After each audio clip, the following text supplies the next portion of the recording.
পুরো ৯০ মিনিট ধরে বাংলা যুবরা যে খেলা দেখালো, এই খেলা দেখে কোনোভাবে বোঝার উপায় নেই এটা বাংলাদেশের খেলা হচ্ছে। হ্যাঁ, আমি ঠিকই বলছি, শুধুমাত্র জার্সির মধ্যে যদি বাংলাদেশের ওই পতাকাটা না থাকতো তাহলে যে কেউ অনায়াসে মনে করতো এইটা কোনো ওয়ার্ল্ড ক্লাস দলের খেলা। পুরো ৯০ মিনিট জুড়ে এক একটা আক্রমণ পুরো ভারতীয়দের নাড়িয়ে দিয়েছে, কিন্তু ভাগ্য সহায় হয়নি। বড়দের মতো এই দলটারও ফাইনাল টাচের অভাব ছিল, ফিনিশিংয়ের অভাব ছিল, না হলে আজকে ভারতীয়দের অন্তত হলেও চারটা গোল নিয়ে বাড়ি ফিরতে হতো। যাই হোক, এই মুহূর্তে গোল শূন্য খেলা গড়িয়েছে ট্রাইবেকারে। পুরো গেলাই যেন কেঁপে উঠছে নারায়ের তাকবীর আল্লাহু আকবার ধ্বনিতে। কপিরাইট ইস্যু থাকার কারণে আমি এই ধ্বনি এই মুহূর্তে আপনাদের শোনাতে পারতেছি না। আপনারা যারা লাইভ খেলা দেখেছেন তারা হয়তো বা এইটুকু জেনে থাকবেন। প্রথম শট নেওয়ার জন্য প্রস্তুত ভারতের ঋষি, এদিকে প্রস্তুত গোলকিপার। এই মাত্র তো শুরু করলেন, কিছুটা থামলেন, গুটি গুটি পায়ে এগিয়ে যাচ্ছেন, শট করলেন এবং এবং এবং ইয়েস ইয়েস ইয়েস, বাম পাশে রীতিমতো বাম পাশে লাফিয়ে বলটি তার বিশ্বস্ত গ্লাভসে আটক করলেন। ভারত শট করলো একটি এবং একটি শট থেকে এই মুহূর্তে তারা গোল বঞ্চিত। উচ্ছ্বাসিত বাংলাদেশের দর্শক, উচ্ছ্বাসিত আমি। ইয়াস ইয়াস ইয়াস। পরের শট মোরশেদ, দেখা যাক স্কোর করতে পারে কিনা। হ্যাঁ, অপেক্ষায় আছে পুরো ২০ কোটি লোক। এইমাত্র হ্যাঁ হ্যাঁ, গুটি এগিয়ে যাচ্ছে, শট করলেন। ইয়াস ইয়াস ইয়াস ইয়াস এবং স্কোর। এই মুহূর্তে ১-০ এগিয়ে টিম বাংলাদেশ। দুই দলে এখন পর্যন্ত একটি করে শট করতে পেরেছে এবং এইখানে গোল বঞ্চিত ভারত, কিন্তু সেই ভুল করেনি বাংলাদেশ। স্কোর করেছে তারা ১-০ এগিয়ে টিম বাংলাদেশ। দ্বিতীয় শট নেওয়ার জন্য প্রস্তুত ভারত। ওইদিকে প্রস্তুত গোলকিপার মাহিন, হাততালি দিচ্ছে, করতালি পাচ্ছে গ্যালারিতে থাকা হাজার হাজার দর্শক থেকে। প্রস্তুত মাহিন, তার দিকে তাকিয়েছে কোটি কোটি দর্শক, গ্যালারিতে থাকা হাজার হাজার দর্শক। হ্যাঁ, পিছিয়ে যাচ্ছেন, হ্যাঁ বলের দিকে এগিয়ে যাচ্ছেন, মোহাম্মদ রিবাস এগিয়ে যাচ্ছেন, শট করলেন এবং স্কোর। গোল করে ফেললেন। খেলা এই মুহূর্তে সমতায় ১-১, কিন্তু ভারত শট নিয়ে ফেলেছে 2টি। দ্বিতীয় শট নেওয়ার জন্য প্রস্তুত বাংলাদেশের চন্দন রয়।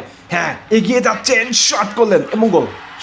ইয়াস ইয়াস ইয়াস, গোল। অসম্ভব সুন্দর গোল। চন্দন রয় নিজের কাজটা ঠিকঠাক মতো করতে পেরেছে, গোলকিপারকে বোকা বানিয়েছে। গোলকিপার বাইরে লাফ দিয়েছে, কিন্তু তিনি টান পাস দিয়ে শট করে ফেলেছে এবং স্কোর করেছে। দুই দলই এখন পর্যন্ত 2টি করে শট করেছে, তার মধ্যে বাংলাদেশ শতভাগ সাকসেসফুল। 2টে শটে 2টে স্কোর। 3 number shot Bharat. হ্যাঁ, দৌড় করলেন, শট করলেন, হ্যাঁ স্কোর করলেন। গোলকিপার মাহিন যেন বলটা বুঝতেই পারলেন না। বাংলাদেশি দর্শকদের আফসোস বাড়ালেন। 3 নম্বর শট নেওয়ার জন্য নিজের পজিশনে দাঁড়িয়েছেন আব্দুল ফাহিম। দেখা যাক, নার্ভাস এগিয়ে যাচ্ছে গুটি গুটি পায়ে। হ্যাঁ, তো শুরু করলেন এবং স্কোর। ইয়েস, গোল। দুই দলই 3টি করে শট মেরে ফেলেছে, সেখানে শতভাগ সাকসেসফুল টিম বাংলাদেশ। 3 শটে 3টাই গোল এবং ভারত মিস করেছে একটি। ভারত পিছিয়ে আছে এই মুহূর্তে ৩-২ গোলে। 4 নাম্বার শট ভিশাল ইয়াদব, এই মাত্র শট করেছেন এবং গোল পেয়েছেন। আর একটা শট ভারতের, আর একটা শট ঠেকিয়ে দিতে পারলে ইয়াস, আমরা হব সাব চ্যাম্পিয়ন। 4 নম্বর শট নেওয়ার জন্য প্রস্তুত বাংলাদেশ, কিন্তু না, গোলকিপার হয়তো কিছুটা ইনজুরিতে ভুগছেন। আমি অবশ্যই মনে করে দিতে চাই, ভারত কিন্তু এই কালচারটাতে খুব বিশ্বাসী। প্রত্যেকটা হাই ভোল্টেজ ম্যাচে, প্রত্যেকটা কুশল মোমেন্টে তারা এই ছলচাতুরিগুলো করে। আমি সরি টু সে, আমি বলতে বাধ্য হচ্ছি, প্রত্যেকটা হাই ভোল্টেজ ম্যাচে কেন তাদের এমন হবে। ফুটবল বলেন, ক্রিকেট বলেন, তাদের যখন বিসি কান্দে ওঠার মতো উপক্রম, ঠিক তখনই বিপক্ষ দলের মনোযোগ নষ্ট করার জন্য ইচ্ছাকৃত হোক কিংবা অনিচ্ছাকৃত হোক তারা এই ইনজুরি নাটকগুলো করে। বাংলাদেশ 3টা শট করেছে, 3টায় গোল করে ফেলেছে, 4 নম্বর এবং খুব ইম্পর্টেন্ট একটা শটের জন্য বাংলাদেশ যখন প্রস্তুতি নিচ্ছে ঠিক তখনই তাদের এই ইনজয়িং নাটক। ফাইনালি বাংলাদেশ এবার 4 নম্বর কিকটা নিবে। দেখা যাক বাংলাদেশ তার লক্ষ্যে পৌঁছাতে পারে কিনা। পিছিয়ে যাচ্ছে, শক্তি সঞ্চালন করছে। হ্যাঁ, এইমাত্র শটের জন্য দৌড় শুরু করলেন, শট করলেন এবং ও মাই গড, ক্রস বারে লেগে বল ফিরে এসেছে। ভারত এখানে সফল হয়েছে। একটু আগে তার ইনজুরি নাটক করেছে, খেলোয়াড়দের মোমেন্টাম নষ্ট করেছে, মনোযোগ নষ্ট করেছে, সেখানে তারা 100% সফল হয়েছে। পরপর তিনটা কিকে গোল করার পর বাংলাদেশ 4 নাম্বার কিকে এসে ব্যর্থ হলো। 4টা কিক অফ শেষে এই মুহূর্তে স্কোর কার্ড ভারত 3 বাংলাদেশ 3। একটু আগে আমি বলছিলাম কুশল মোমেন্টগুলোতে এসে ইন্ডিয়া এই ইনজুরি নাটকটা তাদের করা লাগবে।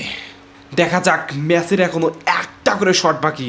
হয়তো ফুটবল বিধাতা অন্য কোনো গল্প লিখে রাখবে। 4 নম্বর শটের জন্য এগিয়ে যাচ্ছে ভারত এবং miss. Yes, Allah, O my god, একটা শট বাকি। মরণ কামড় বসাতে পারবে কি বাংলাদেশ? যদি কোনোভাবে এই শটটা, এই কিকটা জালের দেখা পায়, সাব 19-20-এর চ্যাম্পিয়নের খাতায় নাম লেখাবে বাংলাদেশ দল। ফাইনাল কিক কে নিবেন দেখা যাক। লিখতে পারবে কি জয়ের গল্প? দৌড় করলেন, কি করলেন এবং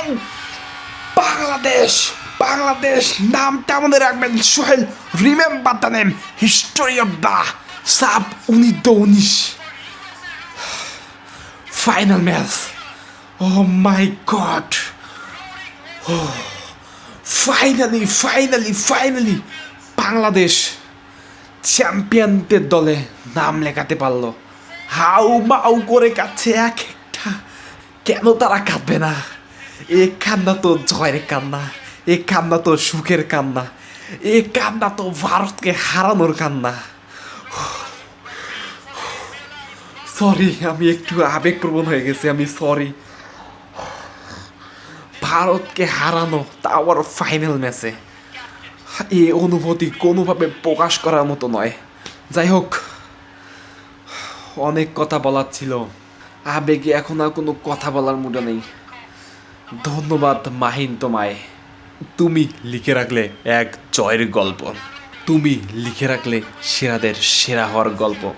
ওহে গোলকিপার, সেলুট তোমায়। 18 কোটি মানুষের পক্ষ থেকে তোমায় জানাই আবারও সেলুট। অবশ্যই দেখা হবে পরের কোনো স্পেশাল ভিডিওতে। আল্লাহ হাফেজ।